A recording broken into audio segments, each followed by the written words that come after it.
Ever since I was little, I read stories and saw films about people with powers. And there were essentially two kinds of powers. One of the kinds was technological. These people had incredible machines. They had spacecrafts and impossible technologies, time machines, and things like this. And then the other kind of powers were magical seeming or psychic. And all of these powers were impossible for us to get. But when I was younger, it did seem that we would be acquiring the technological powers within my lifetime, many of them. And when I was a child, we put a couple of men on the moon, more than a few times. And we got our first real taste of space.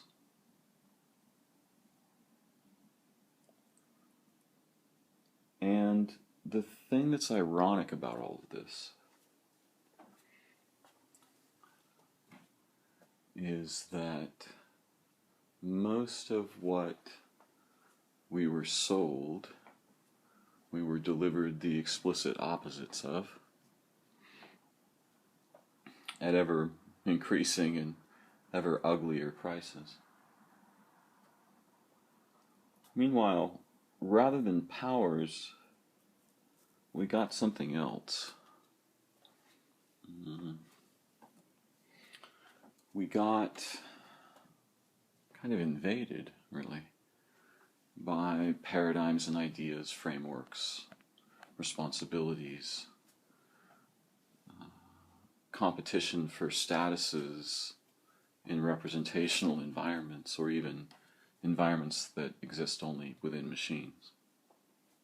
Competition with machines. Competition for machines. Killing and dying and working to make and serve and drive and be serviced by machines. So we got some of the technological promise. Why were all these powers interesting?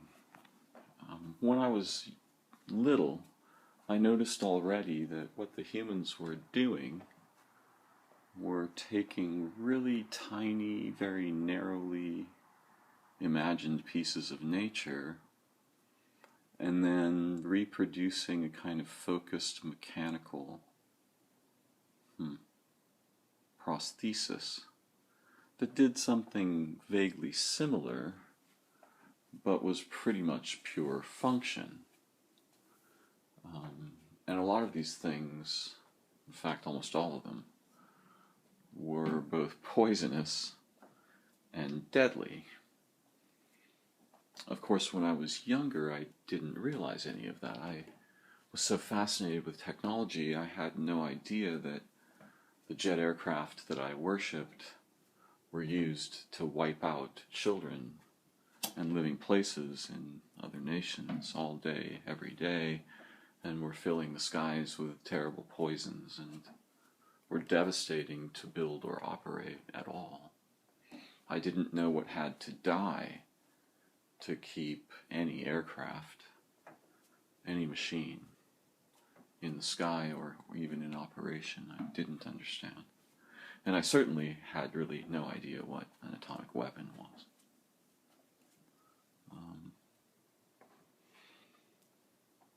So I read many stories of powers, and I was fascinated by all of them.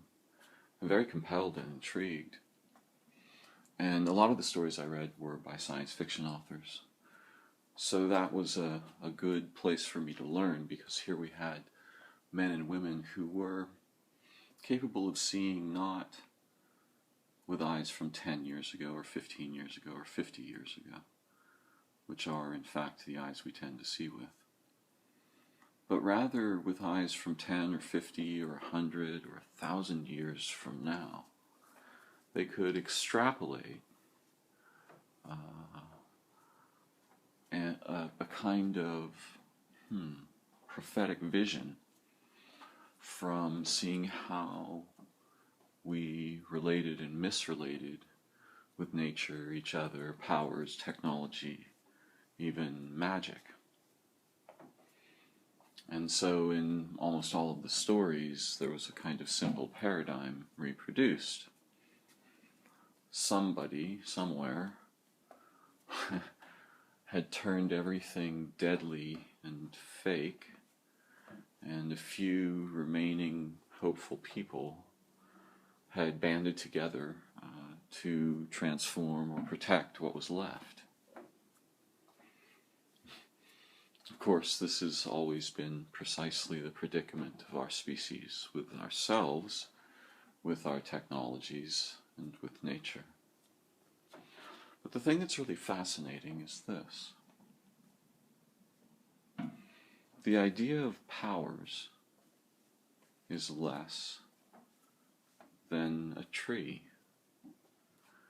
And the idea, all of the ideas of magic that have ever been presented to us are far, far less than the opportunity to just directly relate with any common insect.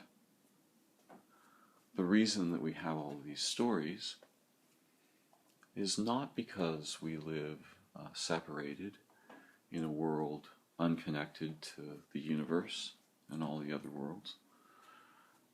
And it's not because we live separated from some purportedly divine extra dimension, but rather that somehow we became incapable of being human and being alive in as living beings.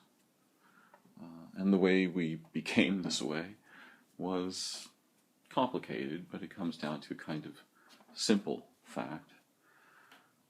Language is really deceptive if it's used unwisely, and it leads to habits of representation that replace things that they once merely pointed at or implied. There are many examples of this. Early languages were either largely incomplete or largely pictographic, so that they had to activate a human imagination very vividly to mean anything at all. This is part of why we had difficulty, and still do, deciphering and understanding ancient languages. But the thing that I want to get at here is rather surprising.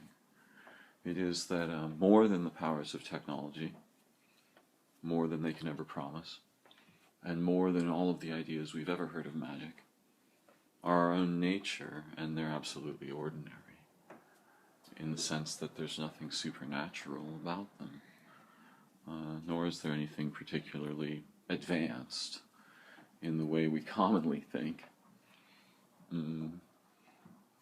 However, the nature of what stands in the place of advancement in living beings, in biologies, and in nature, is a billionfold more sophisticated than the wildest machines that we've ever imagined and could ever build until our species is gone.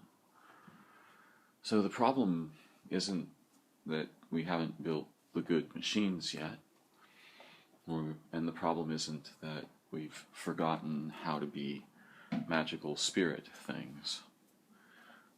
Rather, it's simply that having abandoned our actual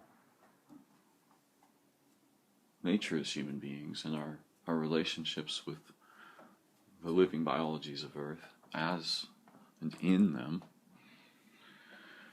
we had to make up stories about things we knew and experienced before all that happened. And it's not as though it was in the distant past, even though it may seem that way for our species. That's still a relatively recent past, especially in terrestrial history. But it's also very recent to all of us because we were all children. And when we were children, we arrived, most of us, complete with the assets of our ancestors. And many of those assets, were they simply allowed to develop, would have become to us like what would seem to be supernatural or perhaps impossibly prodigious, a genius, this kind of thing. The reason that they don't is that there's an incredible and lifelong experience of agonizing conflict between these assets and the cultures and ideas, frameworks and religion, sciences and such that we're exposed to. Not that knowledge and ideas are necessarily bad, but if we don't have the proper style of relation, if we're not equipped to use and understand language and to relate with knowledge and the possibilities of authority or domination that exist within it, then we tend to be very vulnerable. And it actually damages rather than enhances our innate intelligence, particularly in our collectives, which are, as we can see today, relatively uncontrollable, and in most cases, nearly completely lacking anything that we might reasonably identify as intelligence, especially relational intelligence. So most of the powers that we've heard about and been denied and go to see in films, we see people expressing great powers of skill and perhaps magical powers or incredible technological powers. These are actually the symptoms of just us having abandoned our own humanity. And what I mean by that is much more surprising than it sounds. What I mean by that is for any one of you who has any interest in retrieving something like the promise of your human birth and its nature and true orientations and relationships, will discover in yourself, as yourself, something so staggering, something inexplicable, undescribable, something more astonishing than all the stories that have ever been told by human beings.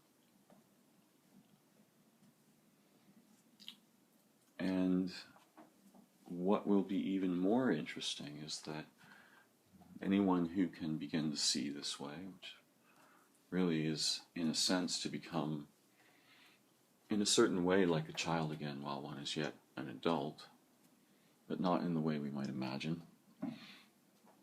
Anyone who can see this way will not have much interest in powers. Isn't that ironic? They won't want to be psychic, or able to raise the dead, or fly through the air, or, travel to other spirit universes. In fact, the most surprising thing is that having even perhaps been exposed to such things and tasted them,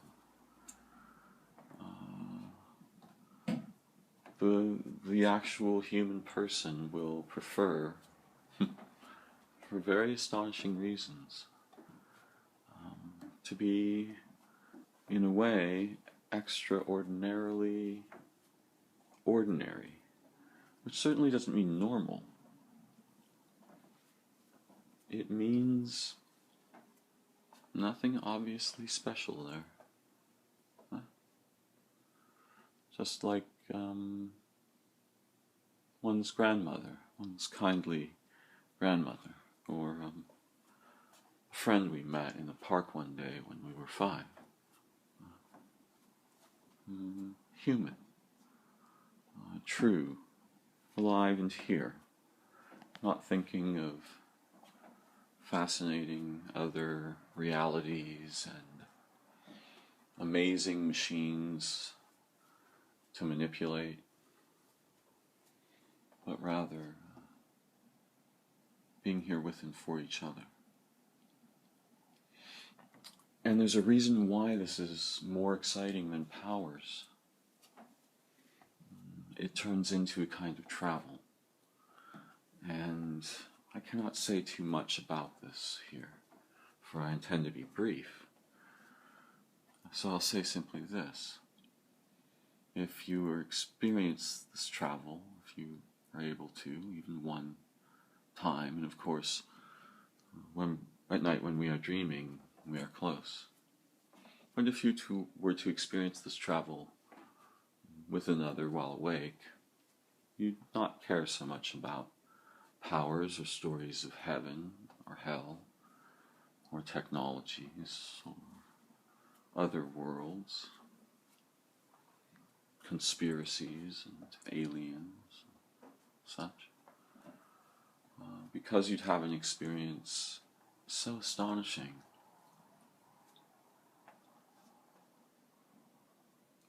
that in comparison all we've held as marvelous would seem really pretty trivial. So I guess I'm hoping that we can have a lot more of this kind of experience together, free of fictions and dogma, names and books, styles, fashions, free of paradigms, yet not free of intelligence, not free of study, not free of creative observation and play, but perhaps oriented in these things.